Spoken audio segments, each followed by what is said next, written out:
Uzun süre çalışacağı için sabitlememiz gerekiyor. Sabit bir şekilde diskimizi bu işlem sırasında kesinlikle oynatmamamız gerekiyor. Herhangi bir kablosuyla olsun, diğer şekilde olsun bağlantısının kesilmemesi gerekiyor. Görmek açısından hemen devamına bakalım ne durumda diskimiz. Ara ara bu şekil hatalar gelebilir. Bunlara ignore diyebilirsiniz. Ya da tekrar ettirebilirsiniz. Bu alanı okuyamıyorum diyor. Tekrar denetiyorum. Şu anda NTFS disk yapımız var. 5.8 GB'de taranmış vaziyette. Buraları update edebiliriz. Ignore all da diyebiliriz. Update dememiz şey değil. Biz bunlara pas geçelim. Sonuçta veri kurtarıyoruz. Bu tür sorunlarda ignore all deyip devam edeceğiz.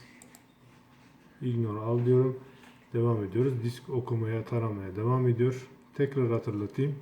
Diskimizi kesinlikle oynatmamamız gerekiyor ve hiçbir şekilde bağlantısını kesmememiz lazım. Çünkü veri kurtarmada bu önemli. Umarım videomuz işinize yarar. Kanalımıza abone olup videomuzu beğenirseniz teşekkür ederiz.